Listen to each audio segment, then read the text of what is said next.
What's up, everybody? I'm Adam Stock from Elite Fantasy Basketball. This is the second weekly pod of the year. If you're a newbie, here's how it works. I pick a busy day of the week and go game by game, breaking down all of the borderline players, pickups, drops, sell highs, and buy lows. We get around to a lot of players, so get comfortable. You're going to be here for a bit, but you're going to get a lot out of it. This week, there was a little more focus than usual on players underachieving than overachieving. It's not a choice by me. That's just how the last week or so has played out. Some of the early season surprises are cooling down a little bit, and some of our favorite rookies are starting to look like rookies again. I'll be letting you know which struggling options are worth holding and which ones are fine to send to the wire.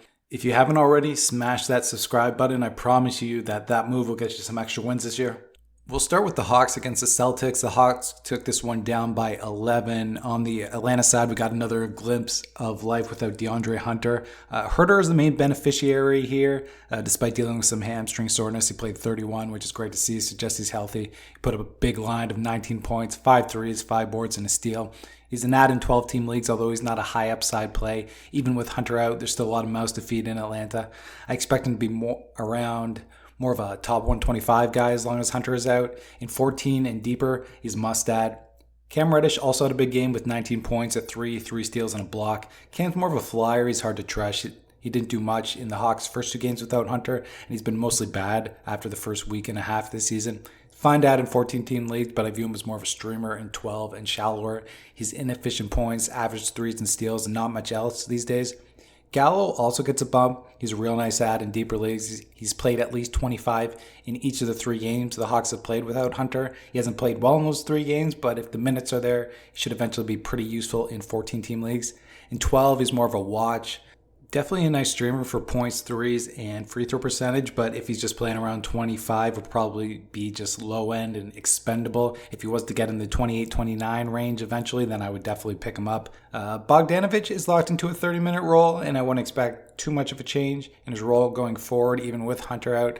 That's a shame because something needs to change for him to be useful again. He's only been a top 150 guy this year. He's looking like a bust. Unlike most guys underachieving right now, it's not the shooting that's been a problem. We wish it was, because then we would be able to bank on some positive regression happening. The problem with Bog is that the usage rate and touches are down this year.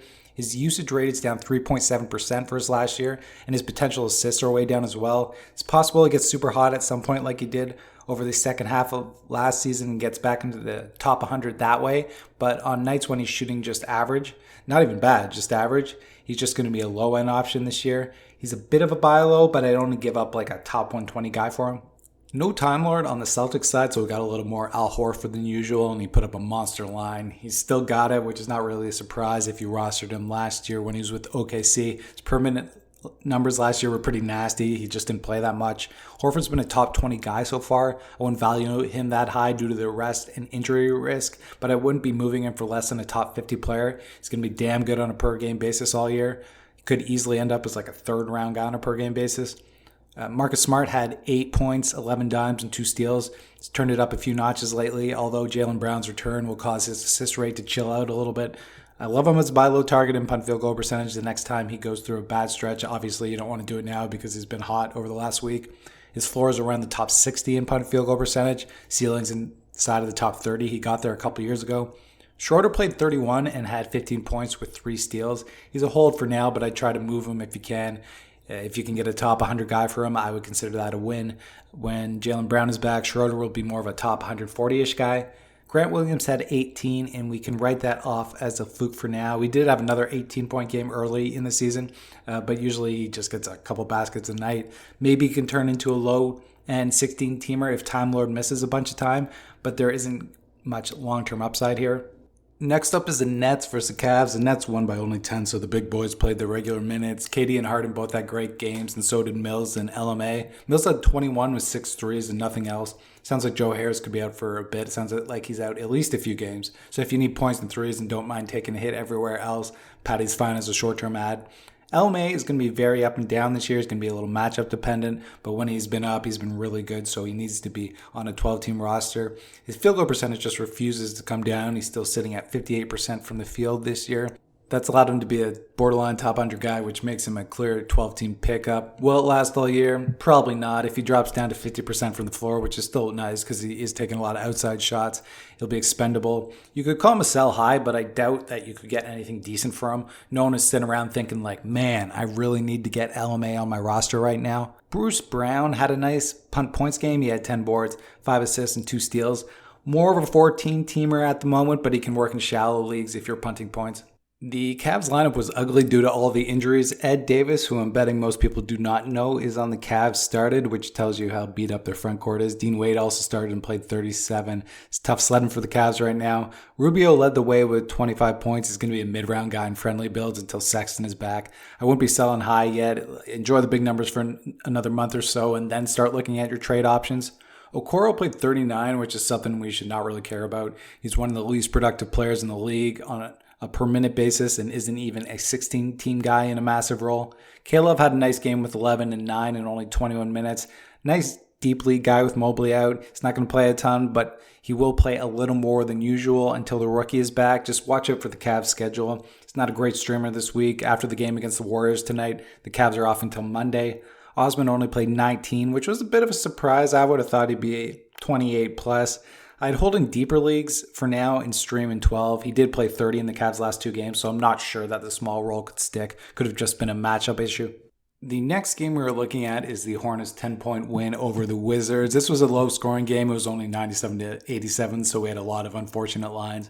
The Hornets won despite no one playing really all that well. LaMelo had 11 on 18 shots, but he made up for it with 14 dimes and 2 steals. Paul's had some games this year where his real-life impact has been a little shaky, but in fantasy he's been lights out almost every night. He just contributes in so many categories that he can still be useful on nights when he's not playing all that well. Should be a first-round guy in punt field goal percentage this year. Rozier had 19 on 19 shots with 8 boards, 4 dimes, and a couple of defensive contributions. Still an easy buy low target in my opinion, despite Bridges and Ball upping their usage this year. Rozier's usage hasn't really changed much. It's only down 1 point, which isn't too bad. He's just missing shots that he was making last year, especially from 3. I wouldn't wait much longer to make the buy low offers. He's been a top 85 guy over the last 2 weeks. Could still end up as a top 50 option in friendly builds. Plumlee had 11 and 13 on good shooting. It's been quiet lately. He's really only worth holding in shallow leagues in punt free throw percentage. He's shooting only 31.6% from the line this year, and he isn't doing enough elsewhere to make taking on that massive hit worth it. Cody Martin played 26 and did nothing. Oubre played 24. He had a nice night with 14 points, 3 threes, a steal, and 2 blocks. Martin's been surprisingly decent this year, but with the team mostly healthy, he's just a steal streamer, even in deep leagues. Obviously, keep an eye on him if there's injuries, but for now, he is not a long-term hold. It's hard to view Oubre as more than a streamer as well due to how inconsistent he's been and how inconsistent his role is. In 14-team leagues, I definitely hold Oubre, but in 12, I don't think the big nights are worth the 18-minute nights.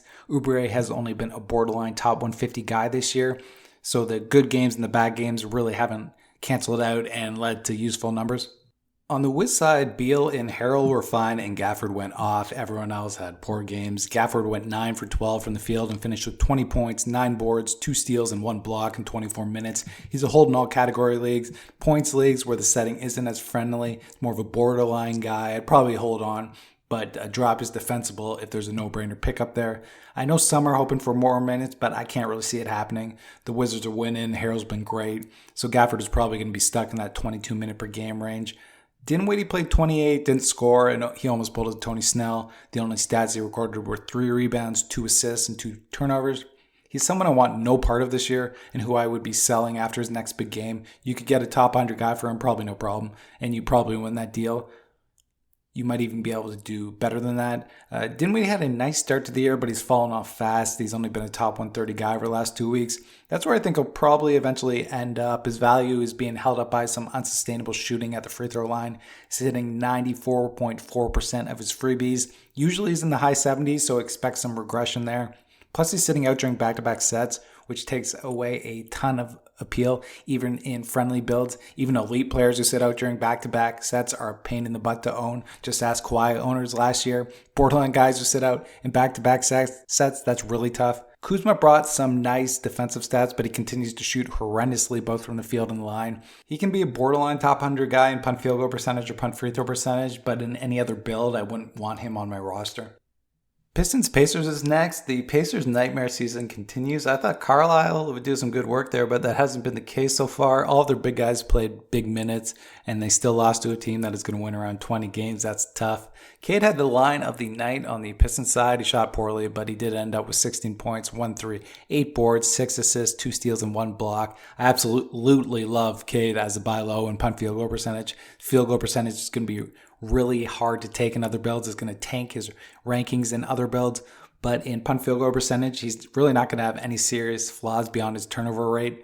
Get aggressive with those offers and send them out soon. Once he starts stringing together some big games, he's going to be untouchable. You know how fantasy managers like their rookies. Beef Stew had 7 and 11 with 2 blocks. That's solid, but what I like most about his line is the 31 minutes. The minutes were probably a little tied to the matchup since the Pacers run the double big lineup, but we'll take it. He played solid minutes in the Pistons' last 2 games as well. Don't look now, but he's been top 65 over the last 2 weeks. This is why most of the time you got to hold on to those struggling mid-round picks. Nothing too interesting going on with the Pistons. Killian Hayes had another 3 steals. He's a really nice steals streamer, but like Gary Payton, I'm not too interested in him as a long-term hold. There's just not enough going on elsewhere. No Luka Garza last night, so if you picked him up in a deep league, hoping for a little Garza magic, send him back to the wire. Brogdon had a nice game for the Pacers with 25 and 4 with 3 steals. He's been early round so far, given what we've seen the last 2 years, though I wouldn't expect that production to last. Maybe it will, but it's just really hard to trust given what we've seen. He produced early round numbers during the first month or so of the last 2 seasons, and he fell off hard both times, really hard 2 years ago. Last year, he was saved by all the Pacers' injuries. Aim for a safe top 40 player. You'll probably win that deal. Brogdon's also injury prone, so even if he does keep it up a little more than expected, maybe he ends up as like a third round guy. He's probably going to miss a lot of games and won't really provide you with true third round value. Sabonis had a double-double but only had 1 assist. I faded him a bit in preseason because I didn't expect his steal rate to hold and I wasn't confident that he was going to be used the same way. So far I've been half right. The steal rate has held. He's at 1.3 steals per game, but he is being used differently, unfortunately. He's not being asked to create as much and it's cost him about 3 assists per night. Unless that changes, he's going to be more of a mid-round player this year. I wouldn't really call Sabonis a buy low unless we see his role change. No Duarte last night, so McConnell played a little more. He got 26 minutes and had 4 assists and 2 steals. He's just a streamer who can be a short-term hold when the Pacers are down a body. Like Sabonis, he's not being used the same way this year, so we can't expect a repeat of last season. Speaking of Duarte, he's really struggled lately, but those struggles probably are somewhat tied to the ankle injury that he picked up a couple of games before that shoulder injury that has knocked him out for a couple of games. I give him a little more leash in 12-teamers for now, although if there's a no-brainer pickup out there, he can go. The Heat versus Pelicans are back. The Heat didn't have Lowry or Bam, but they didn't have any problems with the Pelicans. It was a very professional effort from the Heat last night. Ended up taking it down by 15. Neither Bam or Lowry is out long term, so we can't take too much away from this box score. Duncan Robinson has been solid lately, but with Jimmy back, his minutes tanked. That's kind of been the pattern this year. Until we see him start shooting the 43-44% range again, he's just an elite 3 streamer. Dedmon got the start for Bam. He had 8 boards and a steal in 25 minutes. Not a bad streamer with Bam out, but he is a drop even in deeper settings when Adebayo is healthy. Strus, Caleb Martin, and Gabe Vincent all had decent games off of the bench. None of those guys are too interesting, although Strus can be a decent 3 streamer. He's at 1.9 threes per game on the year. He's at 2.5 threes per game over the last 2 weeks. Kind of the same deal with the Pelicans. Their starters are all useful and the bench can be ignored in all but deepest of leagues. There's not a ton to say here. Na had a nice game, although a lot of his numbers came in garbage time. He had 24, 4, and 2 with a steal and 4 threes. Been fine in punt field goal percentage, but he's been low end elsewhere. He's not going to continue to shoot 38 from the field, but there haven't been any signs lately that he's on the verge of breaking out in a big way. Zion should help his efficiency, and Nah has been the second or third option in a lot of Pelicans lineups this year, and he's just not made for that role at this point in his career. Just have to hope that the efficiency bump more than offsets the usage rate dip. Ingram had a fine game, but it was fairly forgettable. He's a bit of a buy low. His offensive numbers have been fine, but since he's somehow averaging only 0.2 steals per game and 0.4 blocks per game, he's just been a top 90 per game player this year. He's not a defensive stats guy, but both numbers should go up. Steals should go way up. Maybe not way up to like 1.2 steals per game, but he should get to 0.8 steals per game, and that gives him another round or two of value. His turnover rate is also going to go way down, way down once Zion is back. I try to get him for a top 50 guy. I don't think I go higher than that just because I worry about the Pelicans' record being an issue late in the season. Hart had 18 points with 2 threes, 7 boards, 4 dimes, and 2 steals. Must grab in standard leagues, even if his upside isn't that high. He's just really useful at the moment. The Pelicans just don't have many legit rotation guys on the roster, so Hart is going to have to play big minutes. Giannis and the Bucks took down the Lakers last night. It was mostly the Giannis show. He had 47 with plenty of extras, so the rest of the team was relatively quiet on the offensive end. Holiday did have 8 dimes and 4 steals, however. It's a nice buy low option. He's still got second round upside, and his current top 125 ranking doesn't mean much since it's been dragged down by a bunch of games where he's been hurt or just coming off of an injury.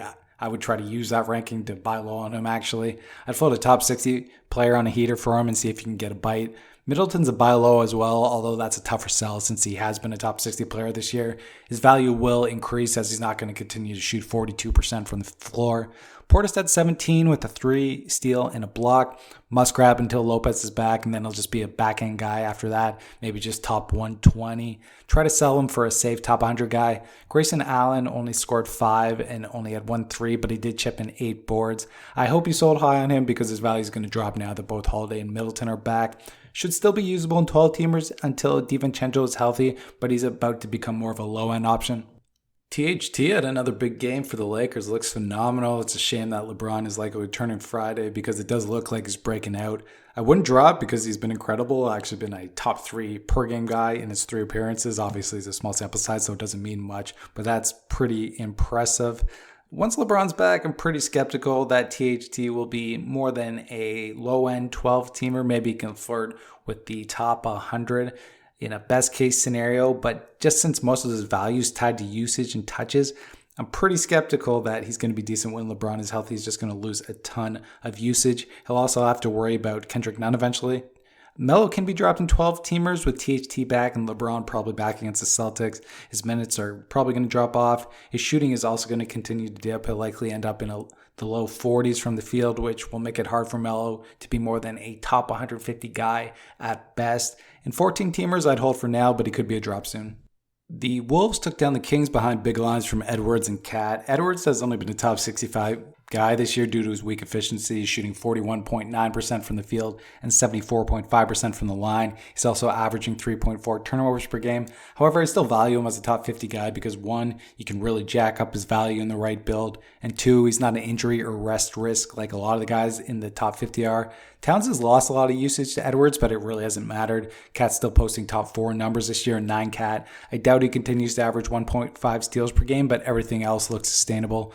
D'Angelo Russell had a nice punt field goal percentage game. The counting stats were nice, but he did only shoot 6 for 15. He's at 38% for the year, and his value is very build dependent in punt field goal percentage and punt turnovers. He's got a good shot at being a top 50 guy. Outside of that build, he could end up as just a top 80-ish guy. That's not bad, but that's not that exciting. Vanderbilt got 25 minutes. He had 7 boards, 2 steals, and a block, and not much else. That's what he does. He's a strong contributor in those 3 categories, plus field goal percentage, although his volume isn't high. He'll hurt you everywhere else, however. If that works for your team, grab him, but he's definitely not a must-add in 12-team leagues. In deeper settings, I do like him a fair amount as a flyer because he would eat if he ever received big, consistent minutes, and because the low-minute nights hurt less in deeper settings. Bev went off for 14 points, 6 boards, 7 assists, 1 steal, and 3 blocks. That's a monster line. He's a must-grab in all leagues. Then he could end up as a mid-round player in punt points. For the Kings, Fox had 28 and 5 on good efficiency. Overall, he's been disappointing, but the trend line is moving in a very positive direction. He's been a top 40 player over the last 2 weeks, and his efficiency is also trending up. If you want to buy low, you got to do it right now. The first 4 weeks of the season are extremely likely to end up as his worst stretch of the year. He may end up as only a top 70-ish player in 9 category leagues due to the holes in his line, but in punt free throw percentage, he could easily flirt with the top 30. Harrison Barnes had a stinker and has put up 4 fairly forgettable lines in a row. It's hard to call him a sell high because it's just so hard to get fair value for him given his history. He's been a top 25 guy up to this point, and to get good value on him, you'd likely have to get a safe top 50 guy for him, and that's just pretty unlikely. I don't trust Barnes to keep it up at this level because he's probably not going to continue to get to the line 6.5 times a night. That's a ton of attempts, especially this year where free throw attempts across the league are way down.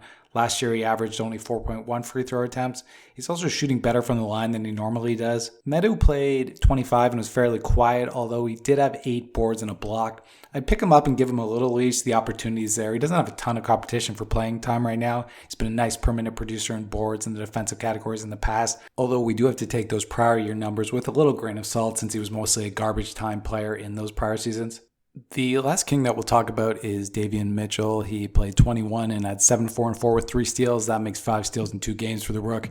You don't need to add him outside of very deep leagues, but you should keep an eye on his steal rate. In his final season at Baylor, he averaged 1.9 steals per game, which suggests that he has significant upside in the category. Steal rate usually transfers from college to the pros. If you get steals in college, you're usually a steals guy in the pros. That hasn't been the case yet, as he's sitting at a very average 1.2 steals per 36, but that could change. If he starts being a strong steals option, then we could start talking about whether or not he's a 12-team ad. The Magic's upset of the Knicks was a team effort. No one really went off, but everyone played reasonably well. Cole Anthony shot an ugly 5 for 21, but he made up for it by grabbing 10 boards, dropping 7 dimes, and picking up a steal and a 3. He continues to be arguably the biggest surprise of the year. Miles Bridges is obviously a surprise, but we had seen big stretches from Bridges last year. Guys like Bamba, you could call surprises as well, but the per-minute numbers were always there, so he was somewhat predictable. Cole wasn't like either guy. He didn't have any monster stretches last year, and his per-minute numbers were awful. This is really almost out of nowhere. His shooting has been trending down, which is not a surprise given his history,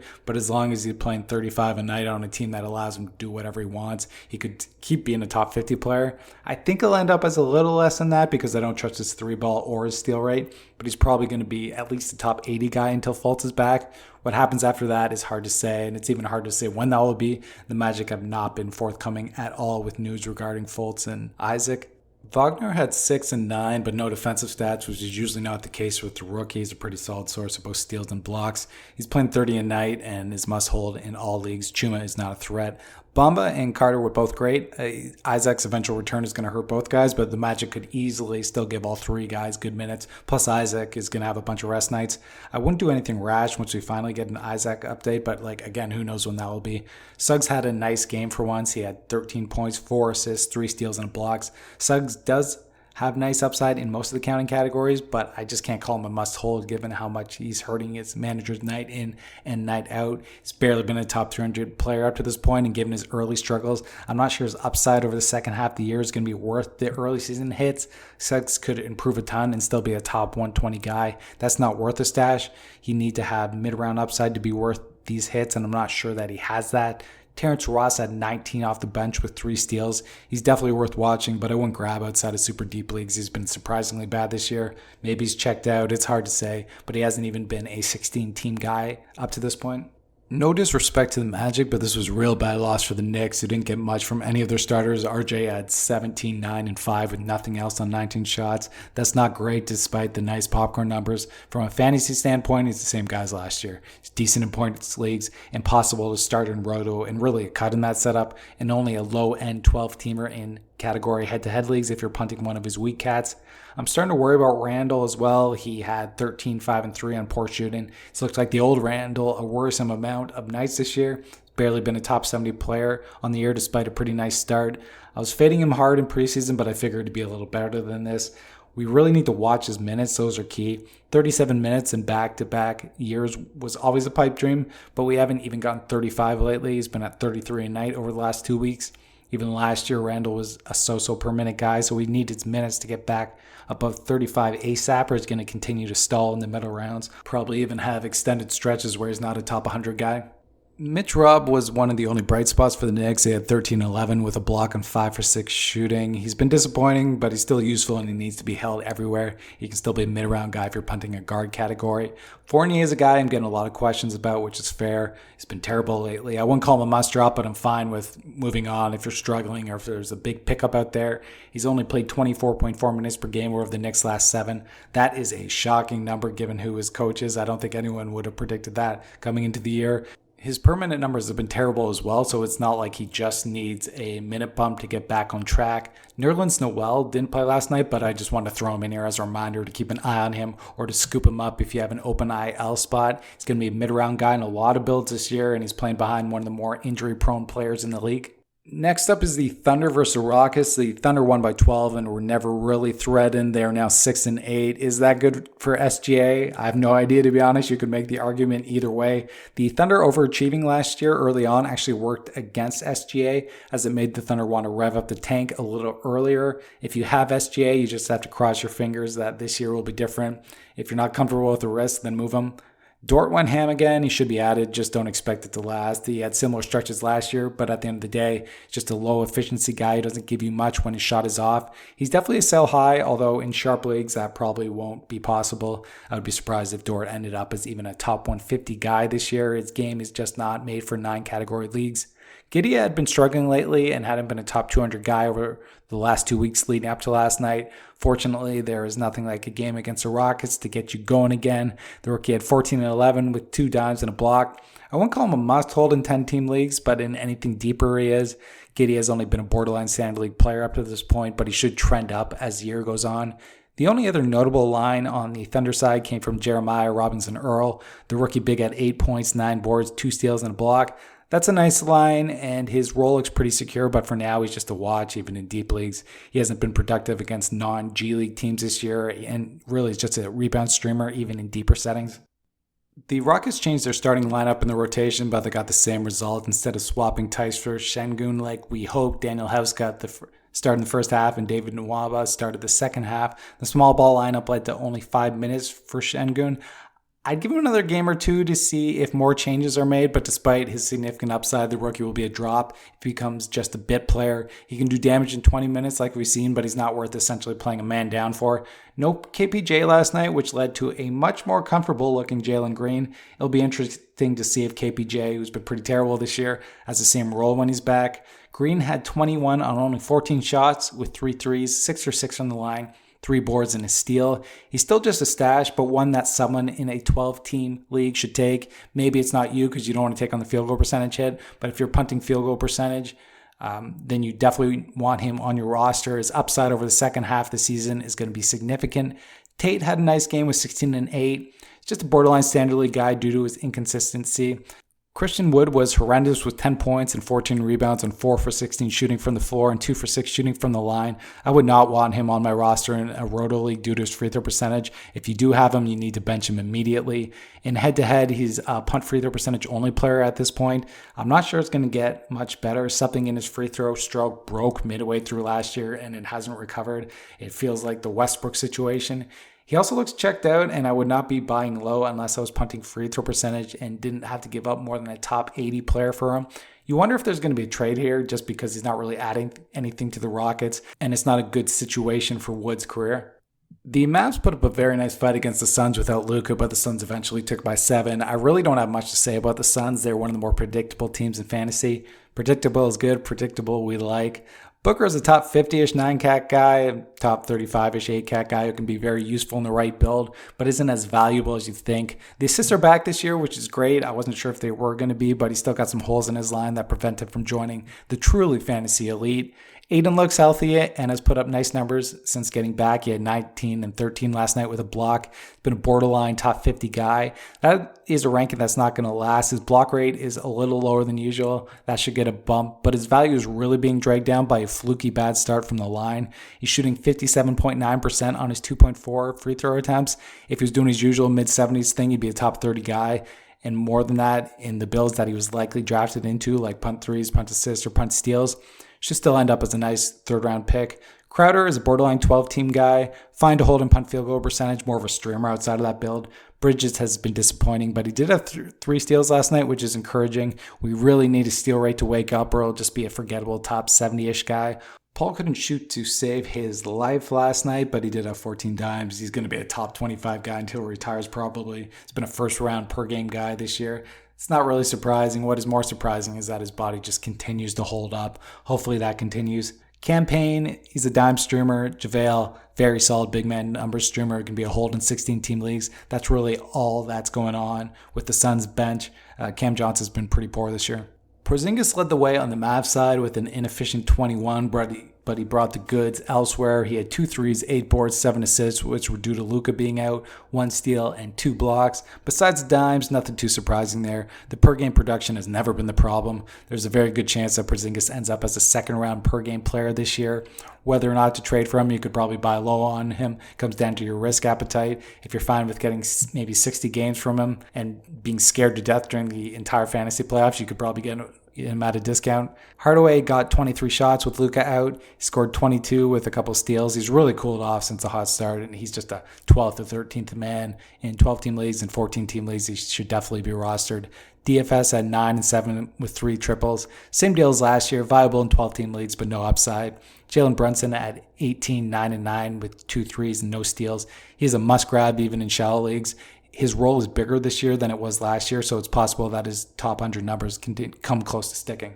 Just one more to go, and it's the Blazers getting a big win against the Bulls. This was one of Dane's better games this year, even though he did shoot 6 for 18. He had 3 threes, 10 dimes, and went 7 for 7 from the line. We love those free throw attempts because they've been missing this year, and if they don't come back, he had 0 shot at being a first rounder. Some of it is the rules, but a lot of it is his health, so it's hard to say if the free throw attempts will eventually come back. Dane's a buy low, but I would hesitate to give up more than a borderline top 25 guy for him. I just don't trust him with that ab injury. Cove had a throwback game. He had 10 points, 2 threes, 3 steals, and 2 blocks, but only in 24 minutes.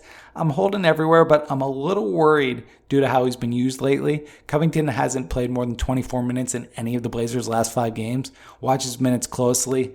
Nance went crazy in 25 minutes with 16 points, 2 threes, 9 boards, 3 assists, 3 steals, and 1 block. That is a godly line. Given his history, you have to grab him and see where this goes. Could easily turn into a pumpkin next game, or he could start being a clear top 100 player. It's hard to say, but given his upside, he needs to be rostered just in case. Caruso went off for the Bulls. He had 12 points, 10 boards, 9 assists, 2 steals, and 2 blocks. He also added a 3 for good measure. That is an incredible line. He's a must roster in all leagues. If you didn't believe that before last night, you better believe it now. Levine, DeMar, and Lonzo all had good games and continue to be studs. It's not much to say about those 3 guys. I think DeMar will probably cool down a little bit, but as long as 30% usage rate sticks, the top 35 and 9 cat's very doable. He looks like a home run middle round pick, especially in pump threes where he's a fantasy god. Tony Bradley got another start, didn't do much, had 6 points, 4 boards, and a block. He's just a forgettable big man number streamer with Vooch out. His nice permanent numbers haven't held since he moved to the starting lineup. Kobe White played 10 quiet minutes off of the bench, didn't do anything. I'm not adding in deep leagues at this point. He's probably going to be behind Caruso, and he's just not productive enough on a permanent basis to survive in a small role. And with that, we are good to go for this pod. That was a good one. 11 game nights are always nice since that allows us to touch on close to 100 players.